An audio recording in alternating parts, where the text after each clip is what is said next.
Wrestling federation of India के अध्यक्ष बृजभूषण शरण सिंह की गिरफ्तारी के खिलाफ जंतर मंतर पर धरना देने वाले पहलवानों ने मंगलवार को बड़ा ऐलान कर दिया।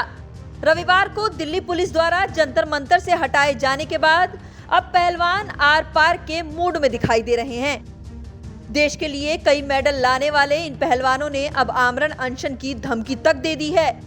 इसके साथ ही उन्होंने ऐलान किया है कि वो अपने मेडल को शाम 6 बजे गंगा में प्रवाहित करेंगे। पहलवान हरिद्वार के लिए रवाना भी हो चुके हैं।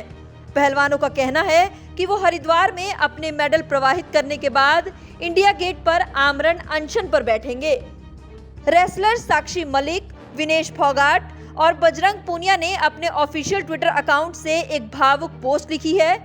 इस पोस्ट में पहलवानों ने ये भी लिखा है कि उनके महीने भर से ज्यादा दिन तक चले आंदोलन के दौरान प्रधानमंत्री ने एक बार भी पहलवानों की सुध नहीं ली।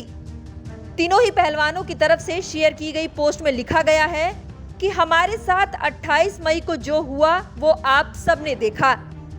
हम महिला पहलवान ऐसा महसूस कर रही हैं जैसे इस देश में हमारा कुछ बचा ही नहीं है।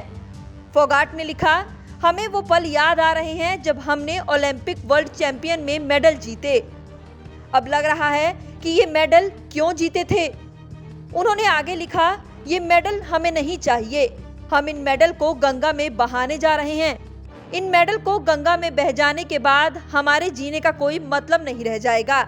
इसलिए हम इंडिया गेट पर आमरण अनशन पर बैठ जाएंगे। फोगाट ने कहा, इंडिया गेट हमारे उन शहीदों की जगह है जिन्होंने देश के लिए अपनी देह त्याग दी।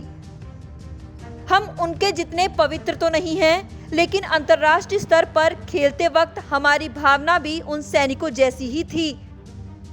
पत्र में पहलवानों ने इस मेडल को राष्ट्रपति प्रधानमंत्री को ना सौंपकर गंगा में ही बहाने की वजह भी बताई है। इसमें लिखा, हमारे सामने सवाल आया कि मेडल किसे लौटाएंगे। हमारे राष्ट्रपति को, जो खुद एक महिला हैं, मन ने ना कहा, क्योंकि वो हमें सिर्फ 2 किलोमीटर दूर बैठी देखती रही, लेकिन कुछ भी नहीं बोली। पीएम मोदी को मेडल ना लौटाने की वजह बताते हुए लिखा गया कि प्रधानमंत्री हमें अपने घर की बेटियां बताते थे। उन्होंने एक बार भी अपने घर की बेटियों की सुध नहीं ली, बल्कि नई संसद के उद्घाटन में हमारा शोषण करने वालों को ही बुलाया गया। वो तेज सफेदी वाले चमकदार कपड़ों में फोटो खिंचवा रहा था। उसकी सफेदी हमें चुभ रही थी, मानो कह रही हो मैं ही सिस्टम हूँ। रविवार 28 मई को दिल्ली पुलिस ने पहलवानों को मार्च निकालने पर हिरासत में ले लिया था। साथ ही जंतर मंतर से पहलवानों के धरने की जगह को भी खाली करवा दिया गया था।